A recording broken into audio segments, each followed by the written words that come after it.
र जसले चाहिँ राजा आऊ देश बचाऊ सक्रिय तन्त्र चाहियो भनेर उनीहरूले ग्यारेन्टी लिनु पर्यो नि त। के राजा भनेको मजाक हो? आज राजालाई ल्याउने, भोलि राजालाई निकाल्ने, पर्सि राजालाई ल्याउने, निपर्सि निकाल्ने र मजाक गर्ने हो राज संस्थासँग? त्यो सम्भावना देख्नुहुन्छ प्रचण्ड राजाको किताबमा? म त प्रचण्डबाट त कुनै पनि सम्भावना देख्छु र कुनै पनि सम्भावना देख्दिनँ। मलाई कुनै एउटा ठाउँ छैन जहाँ गएर मैले ओ प्रधानमन्त्रीज्यू खै खोप भन्न पाऊँ। गणतन्त्रले यो देशमा नेताहरूलाई जो शक्तिमा छन्, जो सत्तामा छन्, उनीहरूलाई बाहेक नेपाली जनतालाई कहीँ केही फाइदा भयो? यो देशको प्रथम नागरिक त श्रीपाद ज्ञानेन्द्र नै हो नि, प्रथम नागरिक हो होइन? शक्तिशाली राजा हो। शक्तिशाली राजा खोज्नेहरूले यति बलियो काँध बनाउनु पर्यो कि राजालाई ल्याएर चाहिँ राजालाई सुरक्षित रूपमा राख्न सक्ने काँध बनाउनु पर्यो। फेरि भाग्नु भएन नि त। राजा वामपन्थीको पनि राजा हुनु पर्यो, राजा माओवादीको पनि राजा हुनु पर्यो, राजा नेपाली काङ्ग्रेसको पनि राजा हुनु पर्यो र एमालेको पनि राजा हुनु पर्यो। सम्पूर्ण 3 करोड जनताको राजा भएर राजाले आउनु पर्यो। अहिले सबैभन्दा सुरक्षित यो देशमा कोही छ भने राजा नै हो। अब चाहिँ मुलुक, यो देशको संविधान र लोकतन्त्र ब्याक गियरमा गयो। ड्राइभर छन् भ्रष्टाचार, सत्ता लिप्सा र असक्षमताका चस्मा लगाएका। ब्याक गियरमा गएपछि अब मुलुक के होला त? यो मुलुकको अस्तित्वसँग राजाको पनि अस्तित्व जोडिएको छ। त्यसैले यो देशको माया चाहिँ सबैभन्दा धेरै राजालाई नै हुनुपर्छ। यो हामीले बुझेको कुरा हो। यो मुलुकको सुरक्षा चाहिँ कुनै न कुनै रूपमा राज संस्था रहेन भने मुलुक सुरक्षित रहँदैन भन्ने बुझेको हो हामीले। राज संस्था र हिन्दू धर्म आएपछि सबै कुरा समाधान हुन्छ भनेर भन्ने चाहिँ यो कुनै मूर्खले पनि भन्दैन। दर्शकवृन्द नमस्कार, चुरो कुरोमा तपाईलाई हार्दिक स्वागत छ।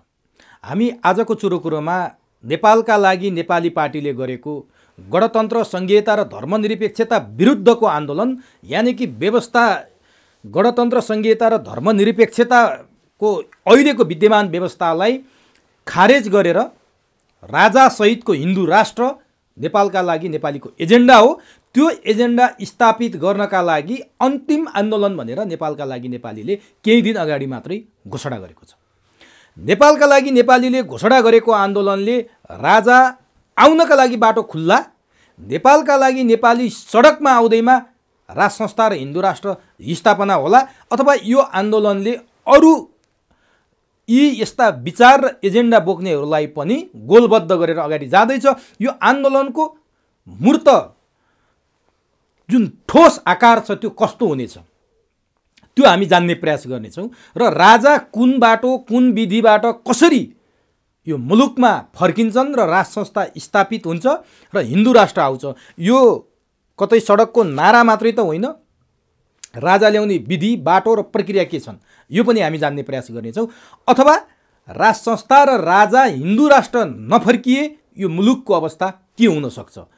यति बेला मुलुकमा निर्वाचनको माहौल पनि सुरु हुन्छ कि भनेर त्यस्ता किसिमका राजनीतिक घटनाहरू देखिन थालेका छन्। सरकारले तिनै तहको निर्वाचन एकैपटक गर्ने कुरा गरेको छ। कहिले स्थानीय तहभन्दा, स्थानीय निर्वाचन भन्दा सङ्घीय निर्वाचन अगाडि गर्ने भन्छ। यो सम्भव छ या छैन, यी र यस्तो विषयमा केन्द्रित भएर आज हामी नेपालका लागि नेपालीकी वरिष्ठ नेता कान्ता पौडेल रिजाल, प्राध्यापक डाक्टर कान्ता पौडेल रिजालसँग संवाद गर्दैछौँ। सबभन्दा पहिले म चुरो कुरोमा प्राध्यापक डाक्टर कान्ता पौडेल रिजाललाई स्वागत गर्छु। तपाईँलाई चुरो कुरोमा हार्दिक स्वागत छ।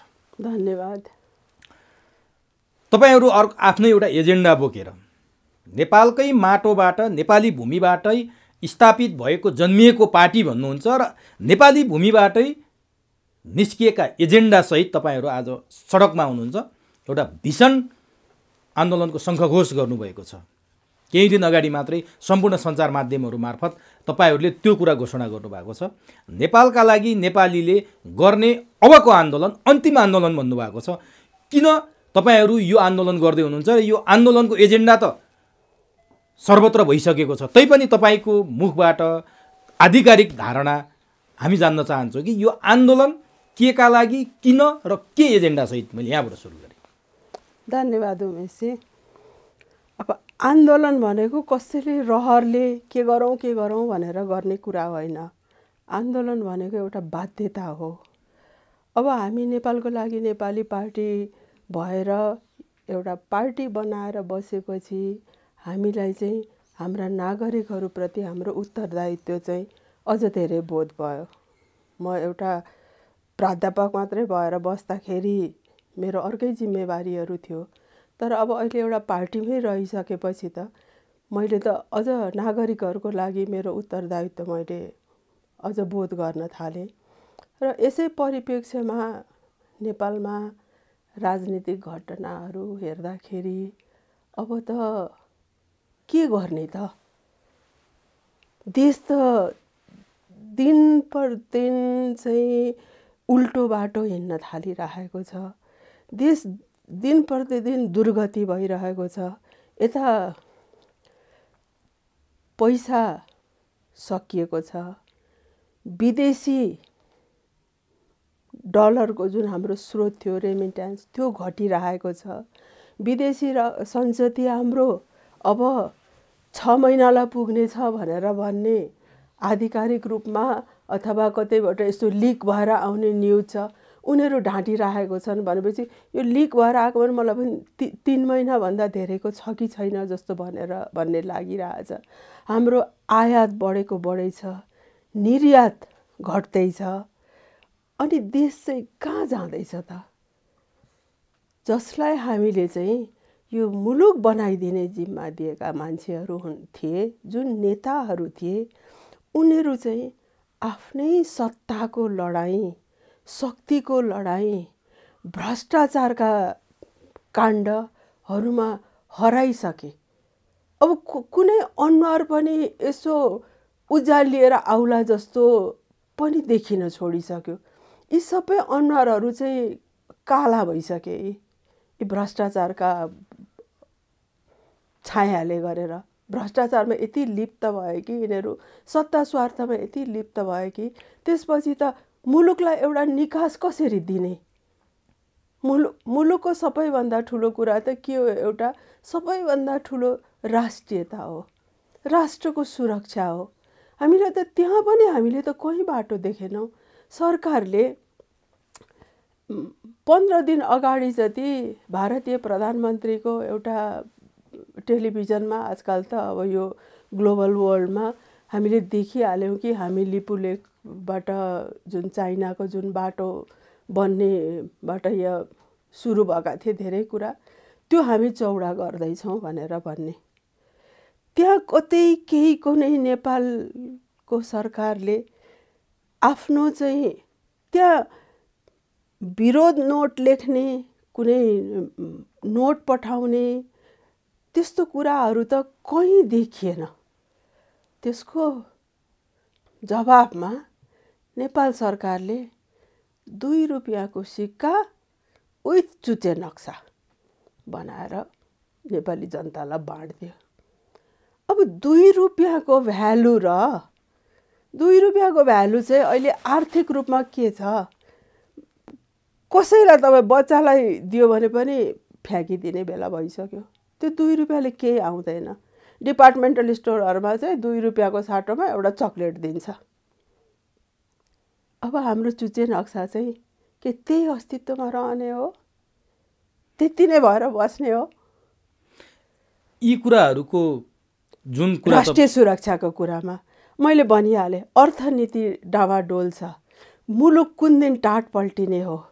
सामाजिक न्यायका कुरा गर्नुहुन्छ भनेदेखि सामाजिक न्याय भनेर भनेको अब चाहिँ नेगेटिभ हुन्छ नि, त्यस्तो खालको सामाजिक न्याय। अदालत, न्यायालयमा वरिष्ठ वकिलहरू हडताल गरेर बसेका छन्। न्यायाधीशहरू, एउटा प्रधान न्यायाधीशको मुद्दा राजीनामाको मुद्दा हो कि निकाल्नेको मुद्दा बनाइएको छ।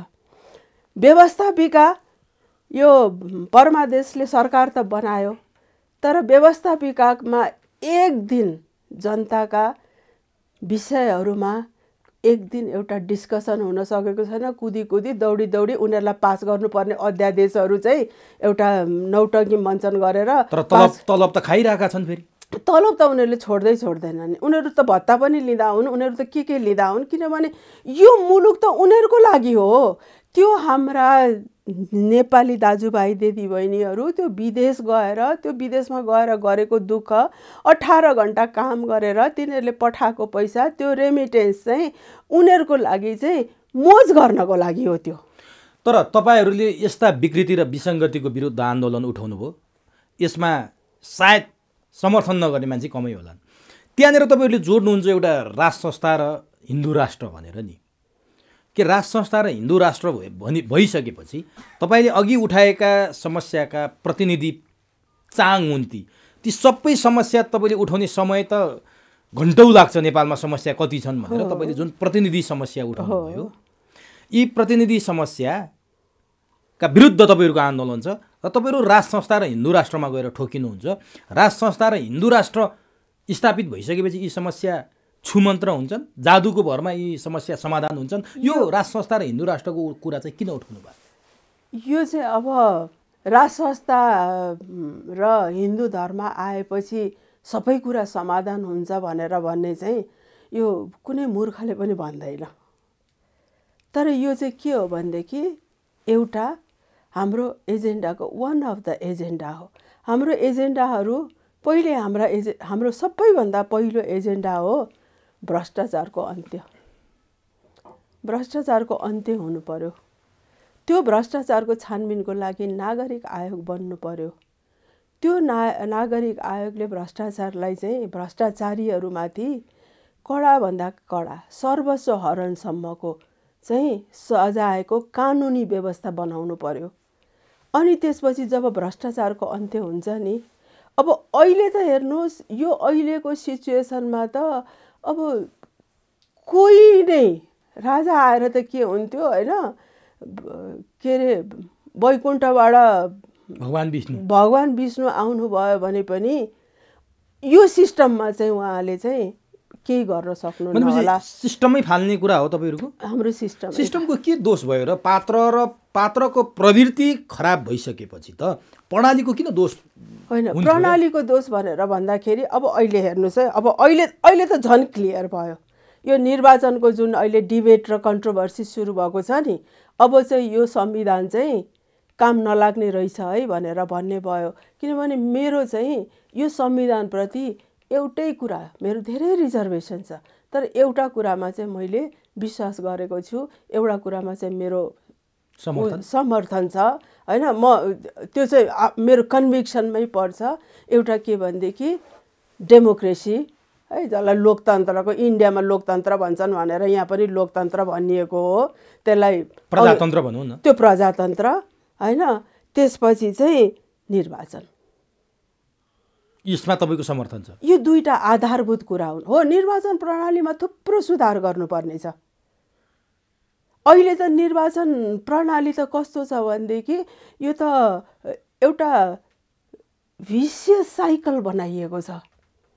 एकजना मान्छे छ, त्यो मान्छेले पैसा खर्च गर्छ, त्यसले राज्य संयन्त्रको दुरुपयोग गर्छ, त्यसपछि त्यसले त्यहाँनिर गुन्डा प्रयोग गर्छ, त्यसले पैसा बाँड्छ, त्यसले जनतालाई झुटा आश्वासन दिन्छ, बेवकुफ बनाउँछ, चुनाव जित्छ, सत्तामा आउँछ, सत्ताको लडाइँ लड्छ, भ्रष्टाचार गर्छ, टन्न पैसा कमाउँछ, त्यसपछि त्यो फेरि चुनावमा जान्छ। यो भिसियस साइकल बनिरहेको छ। अनि त्यसपछि यो भिसियस साइकलले चाहिँ के हो भनेदेखि यसले गर्दाखेरि चाहिँ चुनावप्रति चाहिँ मान्छेको, अब संविधानमा मेरा रिजर्भेसनहरू होइन नि, यो निर्वाचनप्रति नै मान्छेहरूको विश्वास नहुने हो कि भनेर भन्ने स्थिति आउन लागेको थियो। किनभने चुनावमा त यसरी चुनाव हुन्छ भनेर भन्ने त जग जाहिरै छ नि। जबकि म एउटा कुरा भन्छु, यसैमा म थप्न चाहन्छु। महाधिवेशन भयो, महाधिवेशनको चुनावमा केपी ओलीजी उठ्नुभयो एमालेबाट, शेरबहादुरजी उठ्नुभयो नेपाली काङ्ग्रेसबाट। त्यहाँनेरि शेरबहादुर देउवाको कति 17-18 हजारवटा चाहिँ लाइफ साइज फोटोहरू राखेर महाधिवेशन प्रतिनिधिहरूमा शेरबहादुरजीले चिनिनुपर्छ भनेदेखि के उठ्ने त हौ? म शेरबहादुर उठेको हुँ भन्दै पुग्नु पर्दैन? उहाँहरूसँग त्यो पैसा यति पैसा छ कि त्यो त उहाँहरूले आफूलाई चाहिएको बेलामा खोलो बगाउनुहुन्छ। भनेपछि निर्वाचन अब निर्वाचन आयोग डेमोक्रेसीलाई एम्पावर गर्नलाई चाहिँ सबभन्दा चाहिँ के हुनुपर्छ भनेदेखि निर्वाचन आयोग नै सशक्त हुनुपर्छ। त्यसले भोलि तपाईले चाहिँ चुनावमा चाहिने भन्दा धेरै पैसा हामीले तोकेको भन्दा धेरै पैसा खर्च गर्नुभयो, त्यसकारणले तपाईको चाहिँ उम्मेदवारी बर्खास्त गरिएको छ। त्यो ल्याकत त्यो क्षमता राख्न सक्छ हाम्रो निर्वाचन आयोगले? त्यस्ता मान्छे छैन नेपालमा। अब त्यो एउटा त्यो लुरु परेर आफ्नो घरमा धाउने मान्छेलाई निर्वाचन आयोग त बनाइदिने भएपछि त लु पहिले यो राणाहरूले ल त भइहालिस् आजदेखि भने जस्तो यो गर्ने कि त पैसाको ब्रिफकेसमा हुन्छ नियुक्ति, कि त आफ्नो घरमा आउने, आफ्नो आज्ञा मान्ने, आफूले चेइ गर्दा बस्ने, उठ भन्दा उठ्ने, त्यस्ता मान्छेलाई बनाउन थालेपछि यही गति। तर तपाईहरूले परिकल्पना गर्नुभएको छ नि, आन्दोलनको एजेन्डा पनि छ। त्यो परिकल्पना गरेको कुरा तपाईले जे कल्पना गर्नुभएको छ, सिस्टेमेटिक कुरा, सिस्टमका कुरा, चाहे निर्वाचन आयोग होस् चाहे राज्यका जुनसुकै अङ्गको पनि, त्यो सम्भव छ? त्यो तपाईहरूले कागजमा लेख्न र बोल्नलाई, जनतालाई भाषण गरेर उत्तेजित गराउनलाई सम्भव छ? कार्यान्वयन गर्न त महाचुनौती छ। त्यो चुनौती कसरी सामना गर्न सक्नुहुन्छ? अब त्यो चुनौती चाहिँ हेर्नुहोस्, अब अघि तपाईँले भन्नुभएको थियो राजा आएपछि सबै कुरा समाधान हुन्छ भनेर भन्ने हो। यी सबै कुराहरू जब एमसीसीको कुरा आयो हैन, एमसीसीको विरोध हामीले सुरुदेखि जुन दिनदेखि एउटा बुझ्ने मान्छेले सुन्यो र यो अमेरिकाले चाहिँ जब ट्विन टावरको घटना भयो त्यसपछि अमेरिकाको फरेन पोलिसी, अमेरिकाले कसरी चाहिँ आफ्नो प्रभुत्व बढाउनको लागि भले उसको सेक्युरिटीको लागि होला त्यो बढाउन थालेको लागि, र जब चाइनाको चाहिँ ट्रेडहरू, अब चाइनाको अमेरिकासँग ट्रेड डेफिसिट नै कति ट्रिलियन डलरमा छ भनेपछि एक दिन न एक दिन त यिनीहरूको केही न केही परिहाल्छ भनेर भन्ने अन्तर्राष्ट्रिय परिवेश जसले हेरिरहेको थियो नि, त्यसले त यो एमसीसी किन आयो भनेर इन्डो पेसिफिक स्ट्राटेजी अन्तर्गत आयो भनेर भन्ने त बुझिसकेको थिए। त्यसपछि त हामीले त विरोध गर्न थाल्यो। तर यिनीहरूले त के गरिसकेको रहेछन् भने हामीले त जब एमसीसीको नाम सुनेको थियो उनीहरूले त सन्धि गरेर आइसकेका रहेछन्, सम्झौता गरेर हैन। त्यसपछि यस्ता राष्ट्रघाती कुराहरू, अब यी कुराहरूलाई चाहिँ जसरी पनि यिनीहरू चाहिँ जसरी पनि एमसीसी जस्तो एउटा राष्ट्रघाती सम्झौता चाहिँ यिनीहरू लागू गर्नको लागि कटिबद्ध छन्।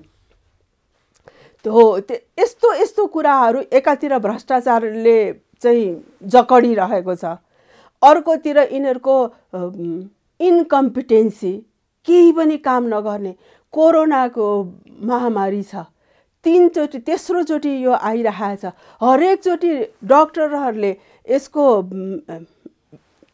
विज्ञताहरूले भनिरहेको छन् अब दोस्रो महामारी आउँदैछ।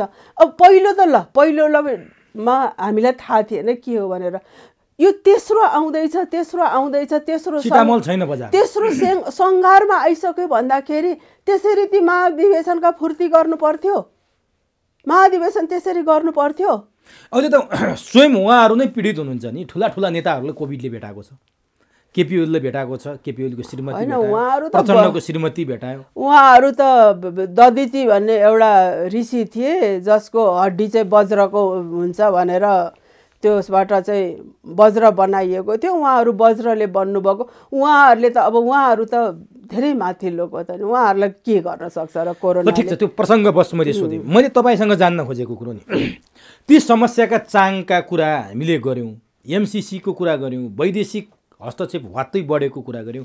यी सम्पूर्ण कुराबाट मुक्ति पाउनलाई अथवा देशलाई मुक्त बनाउनलाई तपाईँहरू अग्रसर हुनुहुन्छ।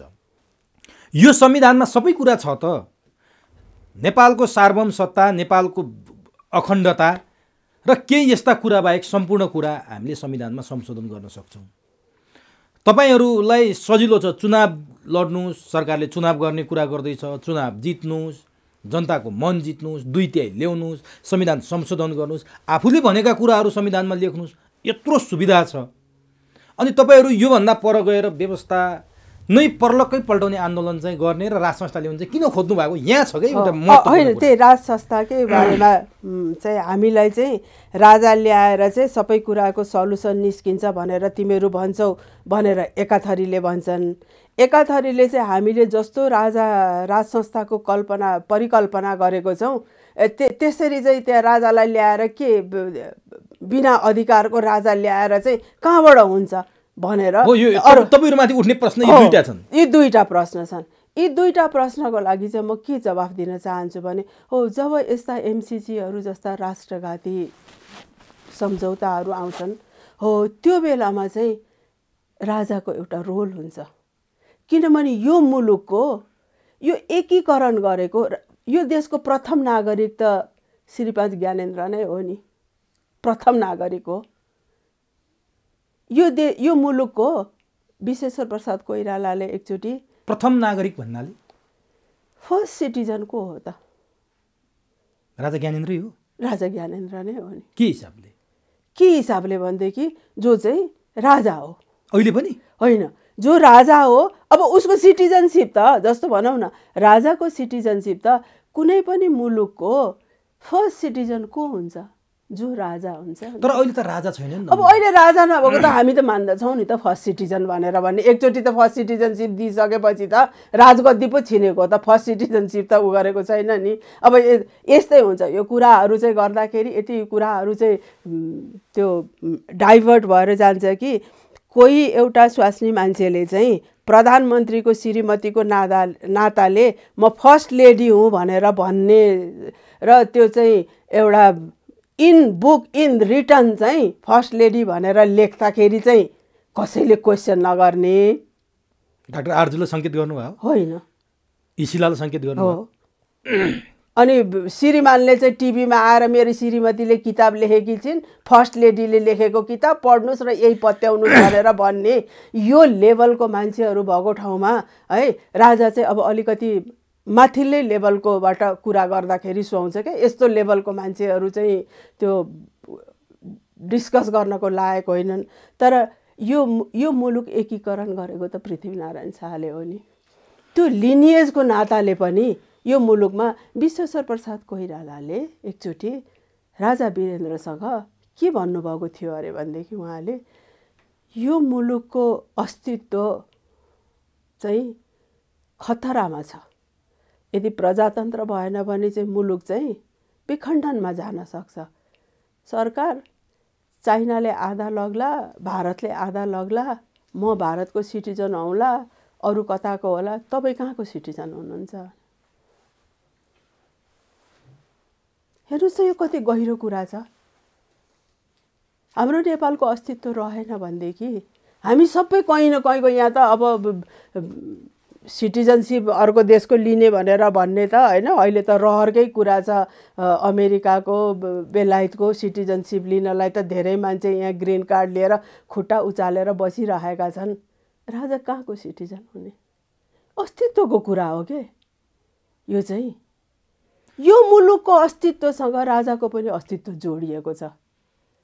त्यसैले यो देशको माया चाहिँ सबैभन्दा धेरै राजालाई नै हुनुपर्छ। यो देशमा कुनै पनि यो देशको सार्वभौममा चाहिँ कतैबाट खतरा भयो भने सबभन्दा पहिले राजा उठ्नुपर्छ।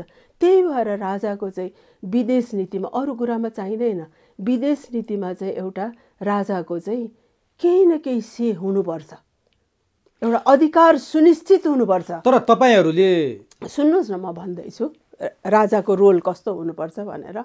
त्यसपछि जति हाम्रा एकताका, राष्ट्रिय एकताका कुराहरू हुन्छन् त्यसको प्रतीकको रूपमा राजा रहनुपर्छ।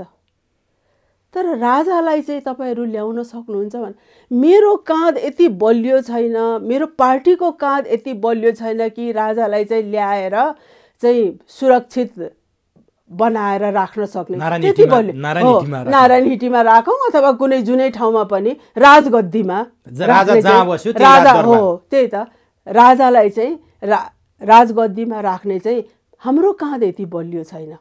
र जसले चाहिँ राजा आऊ देश बचाऊ सक्रिय राजतन्त्र चाहियो भनेर उनीहरूले ग्यारेन्टी लिनु पर्यो नि त। के राजा भनेको मजाक हो? आज राजालाई ल्याउने, भोलि राजालाई निकाल्ने, पर्सि राजालाई ल्याउने, निपर्सि निकाल्ने र मजाक गर्ने हो राज संस्थासँग। अहिले त राजा चाहियो भन्नेहरूको त्यस्तै देखिया छ त। होइन, त्यो अबुझ कुरा हो, त्यो नजानेको कुरा हो। आजै नारायणी खाली गरिहाल्छौ, आजै नारायणी सफा गर्दैछौ, भोलि आउँछन्, पर्सि आउँछ, यो बाहेक अरू सुनिन्छ र? होइन, त्यो भन्नेहरू र खबरदार यहाँ राजाका कुरा कसैले गर्लान् भनेर भन्ने यी दुईटै अतिवादीहरू हुन्। अतिवादीहरूको चाहिँ कुरामा चाहिँ डिस्कस गर्नु पनि मलाई त्यति राम्रो लाग्दैन। तपाईहरुमाथि लाग्ने आरोप भनेकै म अझै राजाकै बारेमा भन्न चाहन्छु। अब राजाले चाहिँ नि राजा 3 करोड नेपाली जनताको अब लिटरल्ली भन्दाखेरि चाहिँ काँधमा चढेर भन्न चाहिँ मिलेन हैन, मनमा बसेर आउनु पर्यो। राजा वामपन्थीको पनि राजा हुनु पर्यो, राजा माओवादीको पनि राजा हुनु पर्यो, राजा नेपाली कांग्रेसको पनि राजा हुनु पर्यो र एमालेको पनि राजा हुनु पर्यो। सम्पूर्ण 3 करोड जनताको राजा भएर राजाले आउनु पर्यो। त्यो मैले राजालाई सिकाउने होइन, तर राजाबाट त्यो हुनु पर्यो। र हामी यस्तो राज संस्था चाहन्छौँ, आधुनिक राज संस्था, जुन बेलासम्म नेपाल रहिरहन्छ यो धरतीमा त्यो बेलासम्म राज संस्था पनि रहिरहने त्यस्तो किसिमको राजा खोजेको। यहाँ आज आउने भोलि फेरि अर्काले खेद्ने, एउटाले ल्याउने अर्काले खेद्ने त्यस्तो मजाकको राज संस्था होइन, हामीले रेस्पेक्टेड राज संस्था खोजेको हो। र म राजावादीहरूसँग के भन्न चाहन्छु, तपाईँ राजावादी हो कि होइन? म राज संस्थावादी हो। अनि राजावादीहरू र तपाईहरुमा के फरक छ? होइन, मलाई चाहिँ एउटा राष्ट्रिय एकताको रूपमा मैले मेरो अस्तित्व चाहिँ यो मुलुकसँग जोडिएको छ। मेरो बुद्धको सँग म जोडिएको छु, म सगरमाथासँग जोडिएको छु, म यी रुख बिरुवाहरूसँग जोडिएको छु। त्यस्तै म राज संस्थासँग पनि जोडिएको छु, म धर्मसँग जोडिएको छु। तर मेरो अस्तित्व चाहिँ यस्ता कुराहरूले कम्प्लिट हुन्छन्। तपाईले भनेको कुरामा राजा 3 करोडको हुनुपर्छ, 3 करोड नेपाली अथवा जति जनसङ्ख्या छ सबैको साझा हो राजा भनेर तपाईले भन्नुभयो नि। राजा आउनुपर्छ, हरेक नेपालीको मनमा बसेर हो। तपाई काहीँ कतै गएर अथवा तपाईको पार्टीको कार्यालयमा गएर अथवा कुनै काममा गएर अथवा कलेज पढाएर फर्केर गेटबाट छिरे जस्तो राजालाई फर्केर नारायणी छिर्न सक्ने अवस्था त छैन। तपाईँ आउनुपर्छ त भन्नुभयो, राजा आउनलाई त कुनै विधि होला, विधान होला, प्रक्रिया होला। जुन ढङ्गले राजालाई विदा गरियो त्यही ढङ्गले राजालाई फिर्ता गर्ने एउटा तरिका होला। यसरी चाहिँ राजा आउनु पर्यो भन्दाखेरि राजा ज्ञानेन्द्र कसरी आइदिने त? कसले ल्याउने त? के तरिकाले आउने त? आइदिनु पर्यो भनेर मात्रै हुन्छ र एउटा चाहिँ नि अब बिस्तारै चाहिँ एउटा यस्तो माहौल बन्छ, एउटा सबैभन्दा चाहिँ नागरिकको चाहिँ इच्छा र आकांक्षामा भर पर्छ एउटा। र त्यो नागरिकको इच्छा चाहिँ राज संस्था चाहिन्छ, राजा चाहिन्छ। यो पृथ्वीनारायणको वंशज चाहिँ पृथ्वीनारायण शाहले एकीकरण गरेको, त्यसकारणले कुनै रूपमा त्यो वंशजले चाहिँ हाम्रो एकताको प्रतीक भएर बसिदिनुपर्छ। जसरी मुलुक एकीकरण भयो त्यस्तै एकताको प्रतीक 4 जात 36 वर्णको प्रतीक भएर राजा बस्नुपर्छ भनेर जुन दिन जनतालाई हुन्छ त्यो दिन जनताले ल्याउने हो। कसरी ल्याउँछन् जनता? आन्दोलनबाट? अब आन्दोलन त हेर्नुहोस्, यो एउटा आन्दोलन भनेको त एउटा के भने जब चाहिँ मान्छेलाई भित्तामा पुर्याएर राखिन्छ नि हैन, भित्तापछि त ठेल्दा भित्तामा पुर्याएपछि त जाने ठाउँ नभएपछि त आउनै त पर्यो आन्दोलनमा। तपाईहरुको आन्दोलन त्यसैका लागि हो अहिले घोषणा भएको? हाम्रो आन्दोलन यो 7वटा कुराको लागि। त्यहाँ राज संस्थाको कुरा पनि छ? यहाँ राज संस्थाको कुरा पनि छ। तर तपाईहरुसँग राज संस्थामा विमति राख्ने मान्छेहरू गणतन्त्रवादीहरूले त तपाईहरुको कुरा मान्ने कुरै भएन। उनीहरू त राजा ल्याएर पनि फेरि राजा अहिलेका दलहरू जस्तै बिग्रिए भने अथवा यो व्यवस्था जस्तै बिग्रियो भने कहाँ जाने? हामी राणामा जाने? राणा बिग्रिए भने जयस्थिति मल्लमा जाने भनेर उनीहरूले प्रश्न उठाउँछन्।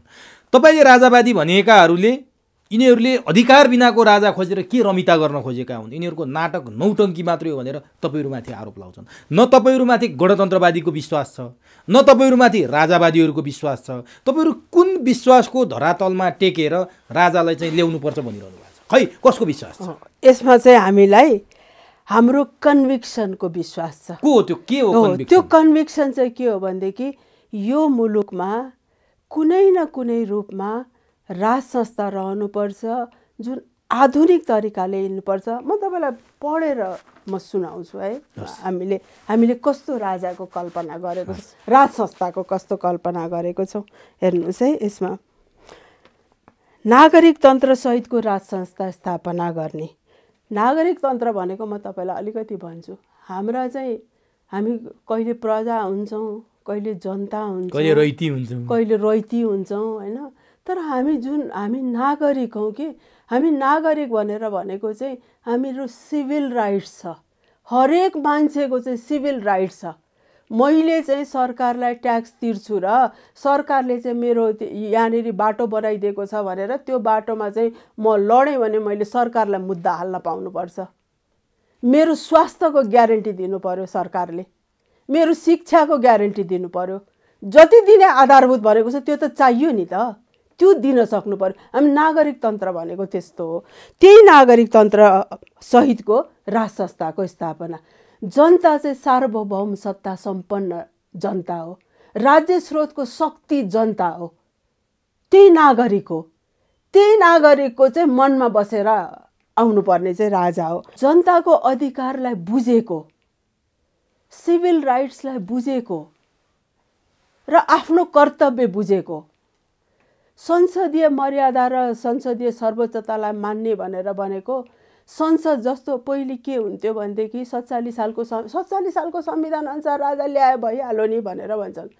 47 सालको संविधानमा त राजाको एउटा स्थायी समिति, सल्लाहकार परिषदहरू के हुन्थ्यो, त्यो के रहेछ र राजालाई चाहिँ कुन स्थितिमा पुर्याइदिए 62-63 मा ल्याइदिने त त्यही हो नि त। 62-63 को बेला राजा चाहियो भन्ने अहिले भन्नेहरू चाहिँ कहाँ थिए? तपाईहरु कहाँ हुनुहुन्थ्यो? होइन, हामीहरू कहाँ थियौँ भनेर भन्नुभन्दा पनि त्यो मान्छेहरू कहाँ थिए भनेर भन्ने चाहिँ भन्नुहोस् न तपाईँ।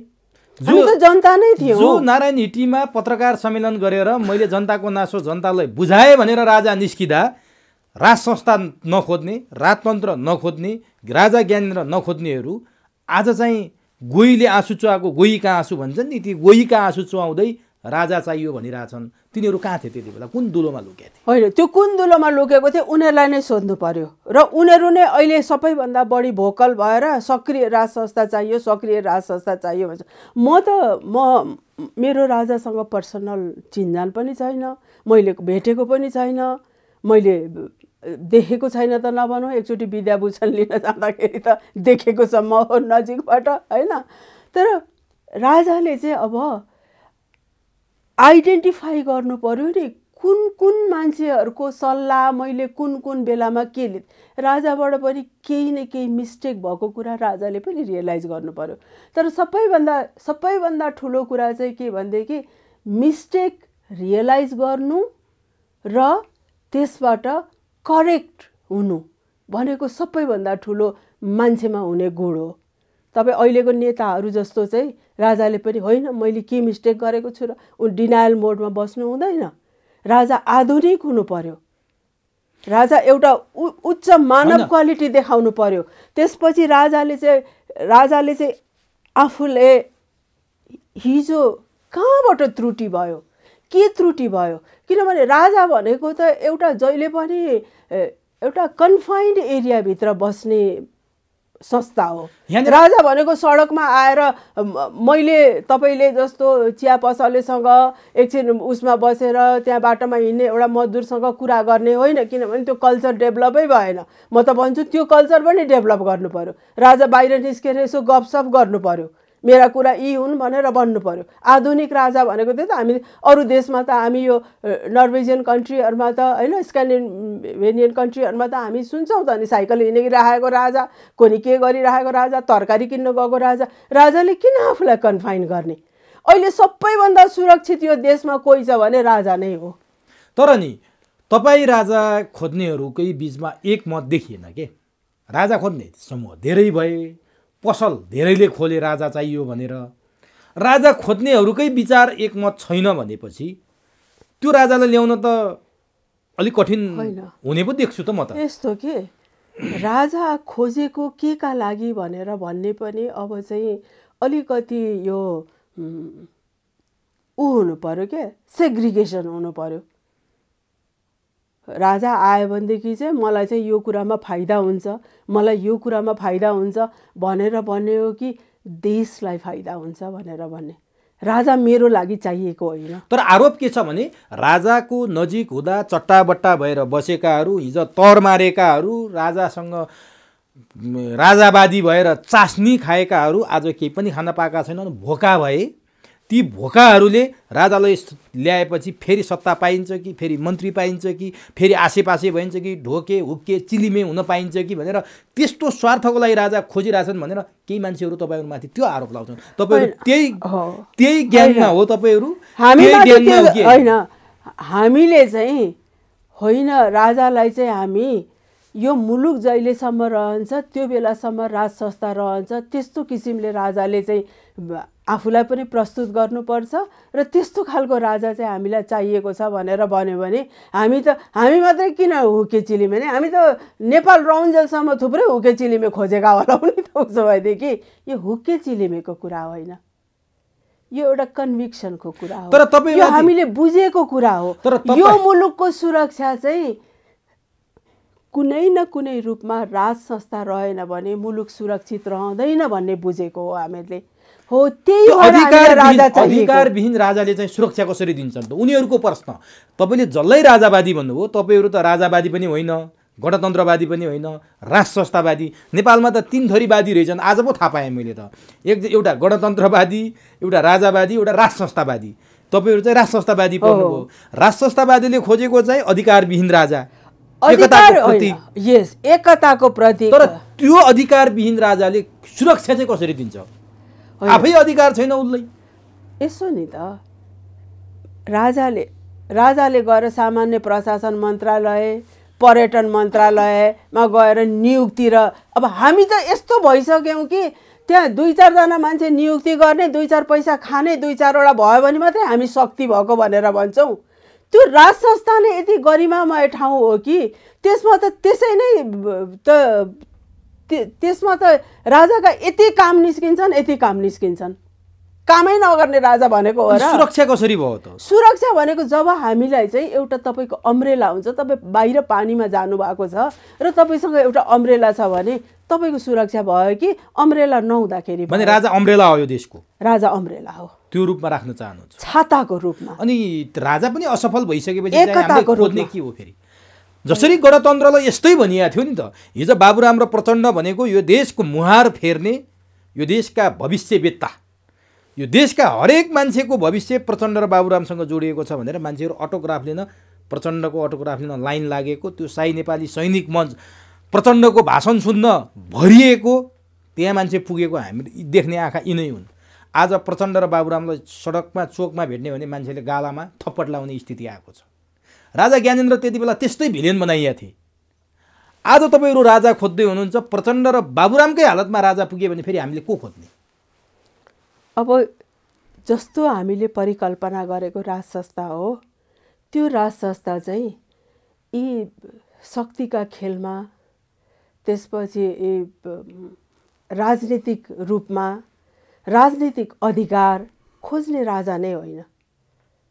यहाँ मेरो मान्छे राख्नुपर्छ, यहाँ तेरो मान्छे राख्नुपर्छ, यहाँ मैले पैसा खानुपर्छ, यहाँ गर्नुपर्छ, त्यस्तो नै राजा होइन।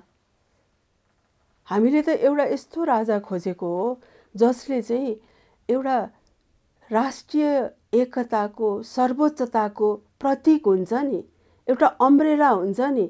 म तपाईँलाई एउटा इन्सिडेन्ट भन्छु। म पोस्ट डक्टरेट गर्नको लागि म मद्रास युनिभर्सिटीमा गएको थिएँ। अनि मद्रास युनिभर्सिटीमा मेरो सुपरभाइजरले चाहिँ हेड अफ द डिपार्टमेन्टलाई भेट गराइदिनु भयो है। प्रोफेसर आउनुभयो, कहाँबाट आएको भनेर उहाँले भनिसक्नुभएपछि नेपालबाट। उहाँ यस्तो खुसी भएर आउनुभयो कि ओहो, you have come from the country, from the only Hindu country where there is a king भनेर उहाँले चाहिँ मेरो सम्मानमा त्यत्रो अब मद्रास युनिभर्सिटीको प्रोफेसरहरू भनेर भनेको त्यो 101हरू तिनीहरू त नोबेल लरेट होला नि जस्तो मान्छेहरू तिनीहरूका यति पब्लिक त्यो त भनौँ न मेरो त कतिको नाम लिँदा त आँखाभरि आँसु पनि आउँछ है त्यस्तो मान्छेहरू सबैलाई बोलाइदिएर मलाई सम्मान गराइदिनु भयो किनभने मेरो अस्तित्व जोडिएको रहेछ नि त मेरो देश मेरो हिन्दू राष्ट्र र हिन्दू राष्ट्रको राजासँग मेरो अस्तित्व जोडिएको रहेछ नि फर्केर आउँदाखेरि राज संस्था गएको थियो हेर्नुहोस् मैले त्यो हेड अफ द डिपार्टमेन्टलाई भेट्न पनि सकिनँ किन मेरो अस्तित्व हरायो नि त म एकजना चाहिँ त्यो पोस्ट डक्टरेट गर्ने त्यो इन्डियाको 100 करोडको जनसङ्ख्यामा पोस्ट डक्टरेट गर्ने त एकजना मान्छेको त कुनै अस्तित्व नै छैन नि तर त्यहाँ गएर मैले चाहिँ मेरो अस्तित्व कसरी चिन्नियो भनेदेखि म चाहिँ एउटा यस्तो देशबाट आएको एउटा हिन्दू अधिराज्यबाट जहाँ राजा छ हिन्दू राजा छ भनेर भन्ने त्यस्तो मान्छेहरू पनि त रहेछन् नि त अनि हामीलाई चाहिँ हामी कुनै कुरामा हामी गर्व गर्न सक्छौँ कुनै कुरालाई ग्लोरिफाई गर्न सक्छौँ भनेदेखि हामी किन नगर्ने भन्नुहोस् त अहिले अमेरिकामा जाँदाखेरि हाम्रा नेताहरू विदेश जान्छन् एकदम सुटेड बुटेड भएर हैन त्यो अर्मानी र गुचीका सुटहरू लगाएर जान्छन् उनीहरू तर एउटा त्यो खद्दरकै मैलपोस लगाएर गयो भने पनि हाम्रो राजा त चिनियो नि त तर तपाईहरुले भनेको जस्तो नि एक थरीले सक्रिय राजा एकदम शक्तिशाली राजा खोज्ने हैन शक्तिशाली राजा हो शक्तिशाली राजा खोज्नेहरुले यति बलियो काँध बनाउनु पर्यो कि राजालाई ल्याएर चाहिँ राजालाई सुरक्षित रूपमा राख्न सक्ने काँध बनाउनु पर्यो फेरि भाग्नु भएन नि त राजाको विरुद्धमा दुईटा कुरा उठे भनेदेखि चाहिँ अब के छ भने नि सर्वसाधारण जनता चाहिँ अन्यलमा भयो के राजा ल्याउने भनेर त भन्छन् राजा पनि दुई थरीको हुँदो रहेछ एउटा शक्तिशाली एउटा तपाईले भने जस्तो एउटा एकताको प्रतीक जो अधिकार सबै अधिकार राजाले हुँदैन अम्ब्रेला जस्तो त्यो डे टु डे कार्यकारी अधिकार नभएको अम्ब्रेला हुनु पर्यो भन्ने तपाईको कुरा छ नि अब तपाईहरुमाथि चाहिँ उनीहरुको आरोप हुन्छ के त्यो सक्रिय राजा त्यो शक्तिशाली राजा खोज्नेहरुको उनीहरुले त जनताको आँखामा छारो हाल्न खोजे यिनीहरुले राजा ल्याउन खोजेका होइनन् जनता भड्काउन खोजे जनता उत्तेजित पार्न चाहिँ खोजे तर राजा ल्याउन चाहिँ खोजेनन् भनेर उनीहरुको आरोप छ गणतन्त्रवादीहरुको त समग्रमा यिनीहरुले खान नपाएर हिजो राजाका वरिपरि बसेकाहरुले आज सत्ता पाएनन् चुनाव लडेर आउन सकेनन् त्यसकारण विरोधको लागि विरोध गरे र राजाको नाम भजाइरहेका छन् भनेर उनीहरुको आरोप छ यो डबल आरोपबाट बच्न चाहिँ तपाईहरुसँग त्यस्तो अस्त्र चाहिँ के छ होइन अस्त्र भन्दा पनि यो त सबै कुरा त ओपन छ नि अब यो मुलुकको सबभन्दा गणतन्त्रको अगुवा गणतन्त्रका प्रणेता गणतन्त्रका कुनी के भने प्रचण्डले नै यो राष्ट्रपति भन्दा त राजा नै ठिक नि त राजाकै आन बान शान त धेरै माथिको थियो भनेर त मुखले भनिसकेको छ नि हैन र भनेपछि गणतन्त्रवादीहरुको त के रहेछ भित्र मनमा त भनेर भन्ने त बुझिहाल्यो नि त्यो त एउटा सिम्बलको रूपमा प्रयोग गरे पनि त हुन सक्छ नि उदाहरणको लागि हैन उदाहरणको लागि त यो त्यो उदाहरणको लागि गरे होइन त्यो उदाहरण भनेर नठान्नुस् केका लागि गरे त प्रचण्डले राज संस्था स्वीकारेको होइन त्यो एउटा फ्लोट गर्दिएको त्यो विचार चाहिँ प्रचण्ड चाहिँ धेरै तौलेर बोल्ने मान्छे हो नि त नि त्यो विचार फ्लोट गर्दिएको हो के प्रतिक्रिया आउँछ भनेर भन्ने र यो भन्दा त राजाकै सानबान ठुलो थियो नि भनेर भन्ने त्यति भएपछि त कुनै न कुनै रूपमा भोलि मलाई चाहिँ चाहियो भनेदेखि त म राजाको कित्तामा पनि जान सक्छु नि भनेर भनेको त्यो सम्भावना देख्नुहुन्छ प्रचण्ड राजाको कित्ता म त प्रचण्डबाट त कुनै पनि सम्भावना देख्छु र कुनै पनि सम्भावना देख्दिन के भन्नुभयो यो चाहिँ पुङमाङ जस्तो पो बनाइदिनु भयो त होइन प्रचण्ड त अब अहिलेको यही निर्वाचनकै प्रक्रियामा अनि एकचोटि म सबै नेपालीहरूलाई चाहिँ प्रचण्डको त्यो शक्तिखोर भिडियो जुन रिलिज भएको थियो जुन त्यो क्यान्टोनमेन्टको विषयमा हाम्रा सेना कति छन्, हामीले चुनावमा के गर्ने, हामीले चुनाव कुन बेलामा गराउने, हामीले चुनाव कुन बेलामा नगराउने, यो राजनीति भनेको कस्तो हुन्छ, यहाँ कसरी कब्जा गर्नुपर्छ भनेर भनेका कुराहरू एकचोटि सुनौँ न त सबैजनाले, त्यसलाई मनन गरौँ न। त्यहाँ यति खरब लिने र त्यसमा चाहिँ 20 करोड चाहिँ मैले राख्ने भन्ने कुरा चाहिँ त्यहाँ इन बिट्विन द लाइन्स बुझौँ न त हो हामी नेपालीले। अनि त्यसपछि प्रचण्डको बारेमा कुरा गरौँला। प्रचण्डको राजनीति चाहिँ केका लागि रहेछ? पैसैकै लागि, पावरकै लागि रहेछ? अब योभन्दा त अभियसली नै योभन्दा त धेरै के को लागि हो त? त्यत्रो 10 वर्ष जनयुद्ध भयो, 17,000 मान्छेको कत्लेआम भयो, यसैका लागि रहेछ? अनि के को लागि रहेछ त? देख्नुभयो त कहीँ अरू केही गरेको? गणतन्त्र ल्याए नि, धर्मनिरपेक्षता ल्याए नि, सङ्घीयता ल्याए, समावेशिता ल्याए, राष्ट्र संस्था फाले, यी एजेन्डा स्थापित भयो भने चाहिँ त गणतन्त्रले यो देशमा नेताहरूलाई जो शक्तिमा छन्, जो सत्तामा छन्, उनीहरूलाई बाहेक नेपाली जनतालाई कहीँ केही फाइदा भयो? मैले त भने नि, म त इज्जतका साथ गएको थिएँ त्यो मद्रास युनिभर्सिटीमा। मेरो काम सकेर फर्किँदाखेरि मैले भेट्न पनि सकिनँ। एउटा एचओडीलाई चाहिँ थ्याङ्क यू सर भनेर भन्न जान पनि सकिनँ, किनभने राज संस्था थिएन। होइन, किनभने मेरो अस्तित्वै थिएन। मेरो अस्तित्व नै हिन्दू राज्य र राज संस्थाले बनाइदिएको थियो कि त्यहाँनिर। मलाई उनीहरूले त्यही भनेर चिने। अब त्यो दुइटै कुरा मसँग छैन भनेदेखि त मेरो अस्तित्व नै भएन नि। तर तपाईँहरूले राजा ल्याउने कुरा गरिरहनु भएको छ नि। तपाईँले भनेको अम्ब्रेला राजा अथवा अरूहरूले भनेको शक्तिशाली राजा, स्वयं राजाको आउने मन छ कि छैन, राजा हुने इच्छा छ कि छैन, राजगद्दीमा बस्ने इच्छा छ कि छैन, त्यो तपाईँहरूले जान्नु भएको छ कि छैन थाहा छैन। जान्दै नजानेको, बुझ्दै नबुझेको, उहाँले कुरा बोल्दै नबोलेको कुरामा आउनु पर्यो भन्दाखेरि त्यो कसरी सम्भव हुन्छ? उहाँको विचार के छ? बुझ्नु भएको छ? होइन, उहाँको विचार, उहाँलाई चाहिँ मलाई त राजगद्दीमा आएर बस्नु मन लागिराखेको छ भनेर भन्ने राजा त हामीलाई चाहिएको पनि होइन नि। यो त जनताले बोलाएर आउने राजा चाहिएको। अब जनताले बोलाएर आउने राजामा नेपालका लागि नेपालीले गरेको आन्दोलनमा कति मान्छे हुन्छन्? 1000 मान्छे पनि हुँदैनन्। करोडमा 1000 मान्छे उत्रिएर राजा आउँछन् त? हिजो लाखौँ मान्छे चक्रपथ घेर्दाखेरि गणतन्त्र आएको थियो। आज त्यसरी मान्छे उतार्नु पर्यो कि संविधानमा 2/3 ल्याएर यिनीहरूसँग चुनाव लड्ने हिम्मत राखेर तपाईँहरूले संविधान संशोधन गर्नु पर्यो? यो विकल्पै छैन। हो, मान्दछु म। हामीले आन्दोलन त आह्वान गऱ्यौँ नि त, होइन?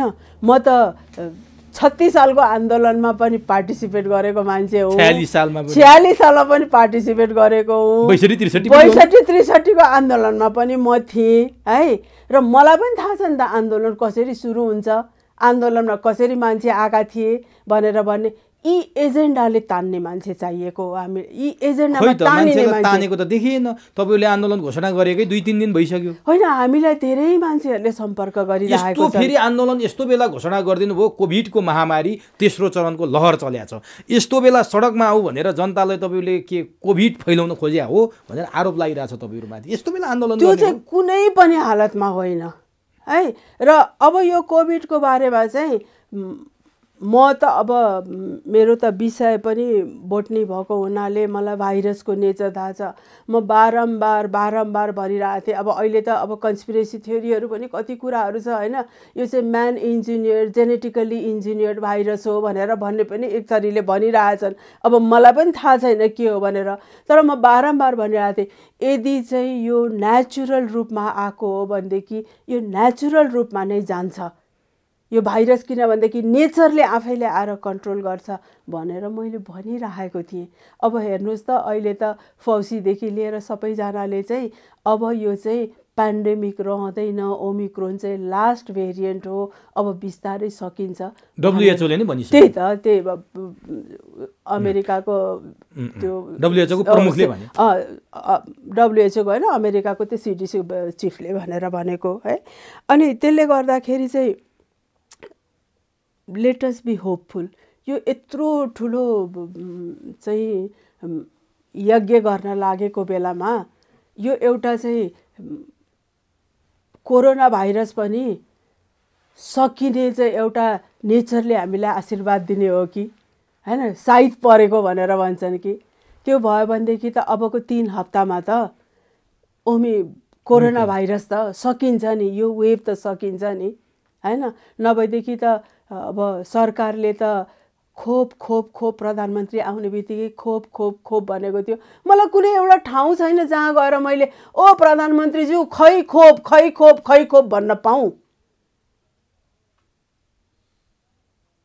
मेरो नागरिकको रूपमा केही अधिकार छैन? म पनि त ट्याक्स तिर्छु नि हौ। मैले पनि त यो राज्यलाई चाहिँ मेरो 35 वर्ष अटुट सेवा दिएको छु नि त। मेरो केही अधिकार छैन? प्रधानमन्त्रीले अस्ति देशवासीका नाममा सम्बोधन गर्नुभयो त, खोपको बारेमा बोल्नु भएन, एमसिसीको बारेमा बोल्नु भएन। प्रधानमन्त्रीले भारतको मोदीले लिपुलेकमा बाटो खनिरहेको विषयमा बोल्नु भएन। प्रधानमन्त्रीले उहाँकै मन्त्रीले रौतहटमा पुगेर नरसंहार गर्छु भनेर बोलिन्, त्यो विषयमा पनि चुइक्क बोल्नु भएन। हाम्रा प्रधानमन्त्री नदेखिने नबोलिने किन यति ज्ञानी हुनुभयो? अब हेर्नुहोस्, प्रधानमन्त्रीले किन चाहिँ बोल्नुभयो भन्नुहोस् न त। देशवासीका नाममा किन बोल्नुभयो? किन म छु है प्रधानमन्त्री, म छु भनेर जानकारी दियो। अघिल्लो दिन जो बाइडनले बोलेको थियो, त्यसपछि आयो होला नि त अब अमेरिकामा बसेकाहरू वरिपरि। अब उहाँको त अब त्यस्तोहरूसँग मात्रै सङ्गत हुन्छ नि त। हिजो जो बाइडनले बोलिसक्यो तपाईँले नबोल्ने भनेर अमूर्त कुराहरू गरे कुराहरू भनेर अब त्यो सबै पढ्दाखेरि पनि नि पहिले उही पञ्चायतको बेलामा नीति निर्देशनका कुराहरू आउँदाखेरि अमूर्त यसो गर्ने उसो गर्ने भनेर सरकारले गर्यो भनेर पो भन्ने हो त। कालोपत्र गर्नु पर्यो नि, कति किलोमिटर बाटो।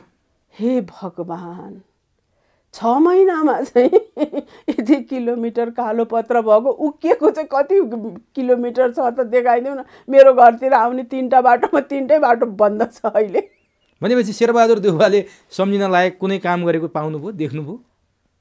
अब कुरा गर्न लायकै केही देखिन भने त के सम्झिन लायक देख्नु त। अब नि त्यसो हो भने नि चुनावको बारेमा पनि विभिन्न चर्चा परिचर्चा भएको छन्। स्थानीय तहको चुनाव निर्धारित समयभन्दा उता परिकल्पना गरेका छैन संविधानले। निर्धारित समय वैशाख 20मा सकिन्छ। अब उहाँहरूले स्थानीय चुनाव भन्न अगाडि सङ्घीय चुनाव गर्ने, स्थानीय चुनावलाई असोज कार्तिकतिर सार्ने पनि कुरा गर्नुहुन्छ। त्यति मात्रै होइन, 3नै तहको चुनाव एकैपटक गर्ने कुरा पनि गर्नुहुन्छ। यो विषयलाई चाहिँ तपाईँले कसरी लिनुभएको छ? यो के गर्न खोजिएको सरकारले? किन यस्तो विवाद निम्ताउन खोजिएको छ? प्रचण्डले त स्थानीय चुनाव भन्दा अगाडि सङ्घीय चुनाव गर्ने भनेर बोल्दै पछि होइन भन्दै नि आयो। खास के हो यो वास्तविकता? होइन, यो त एकदम रमाइलो भइरहेछ त। यो त एकदम रमाइलो हो नि त। मैले त हेर्नु, मैले धेरै दिन अगाडिदेखि नै मुलुक क्रस रोडमा छ। यो हामीले आन्दोलन गर्नु परेको पनि अब मुलुक चाहिँ एउटा सङ्घारमा आएको छ हैन। यसलाई चाहिँ यदि उज्यालोतिर लान सकिएन भने यो अँध्यारोतिर गयो भने क्रस रोडमा छ भनेर म तपाईँसँगै अन्तर्वार्तामा पनि म भनिरहेको थिएँ। र यो जुन चुनावको यो कन्ट्रोभर्सी र डिबेट सुरु भयो नि, अनि चाहिँ मैले अब चाहिँ मुलुक यो देशको संविधान र लोकतन्त्र ब्याक गियरमा गयो। ड्राइभर छन् भ्रष्टाचार, सत्ता लिप्सा र असक्षमताका चस्मा लगाएका। ब्याक गियरमा गएपछि अब मुलुक के होला त? संविधानलाई चाहिँ मैले भनेको थिएँ यो परमादेशले संसद जोगायो तर संविधान चाहिँ अब मार्छ है भनेर भनेको। संविधानको त्यो प्रिएम्बलम प्रस्तावना त्यो त अपरिवर्तनीय होइन, त्यसमा आवधिक चुनाव भनेको छ। आवधिक चुनाव नगर्ने हो भने त संविधान त गयो नि त। यिनीहरूले आफैले च्याते संविधान च्यात्यो नि त। अब संविधानको प्रिएम्बलम अब शेरबहादुर देउवाजीले पढ्नु भएको छ कि छैन?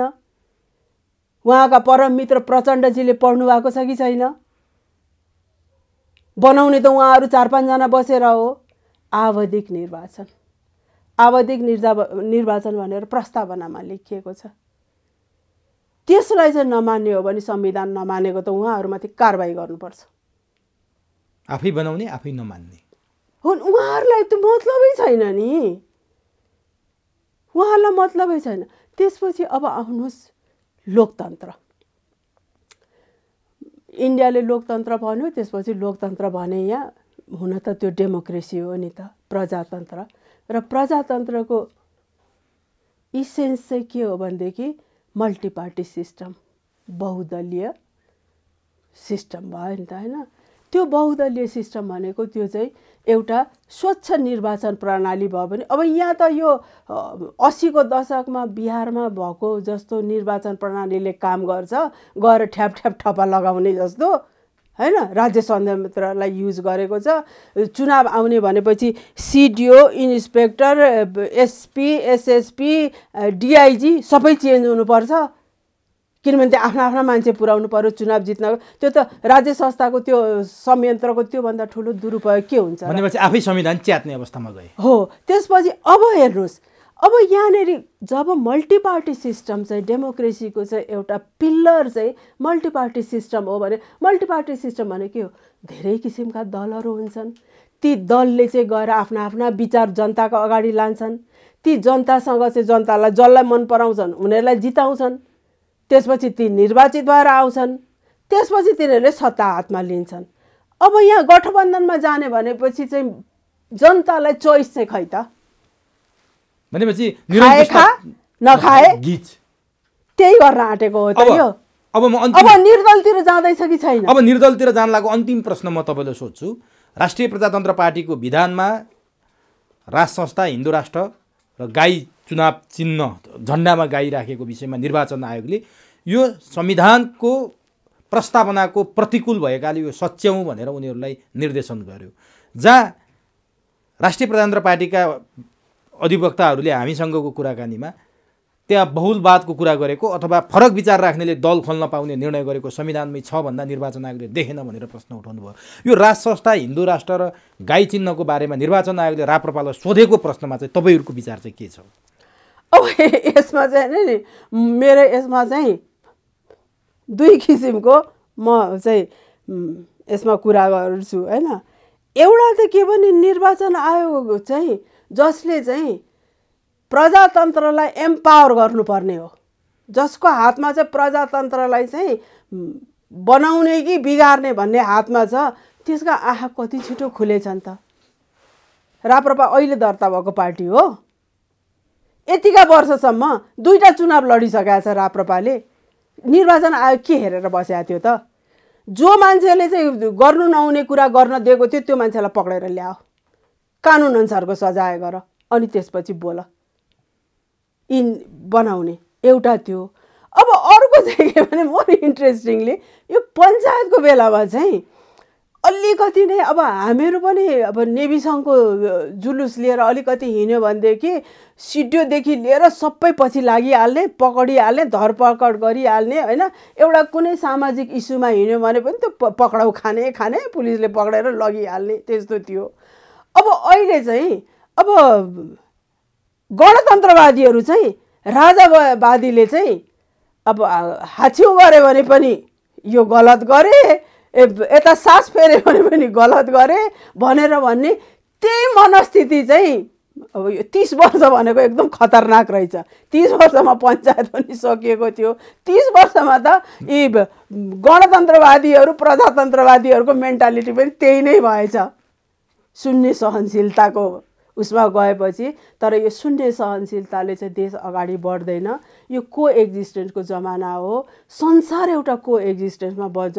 अमेरिकामा एउटा केही कुरा बन्छ भनेदेखि तुरुन्त त्यो यहाँनिर हुन्छ। यहाँ नेपालबाट हार्डवेयर सफ्टवेयरहरू अमेरिकामा सप्लाई हुन्छ, त्यसपछि त्यो अर्को ठाउँमा पुग्छ भनेपछि यो को एक्जिस्टेन्सको, एक अर्कालाई सहयोग गर्ने, एक अर्कासँग मिलेर बस्ने यो बेलामा चाहिँ यसमा चाहिँ राजालाई निषेध गर्ने, फलानोलाई निषेध गर्ने, ढिकानोलाई निषेध गर्ने भनेर भन्ने हो। सारा राष्ट्रवादी शक्तिहरू चाहिँ आएर मिल्ने, त्यसपछि यो व्यवस्था जसले चाहिँ हामीलाई आफूले प्रमिस गरेको कुरा दिन सकेन, जसले हामीलाई चाहिँ एउटा सशङ्कित वातावरणमा चाहिँ हाम्रो चाहिँ देशै सुरक्षित नरहने हो त भनेर भन्नेसम्म सोच्न बाध्य पुर्याएको छ। यो शक्तिलाई चाहिँ पराजित गर्नुपर्छ। म सबैजनालाई यही नै भन्छु। हस्, समय दिनुभयो, अत्यन्तै महत्त्वपूर्ण। धन्यवाद। यसको लागि हार्दिक धन्यवाद।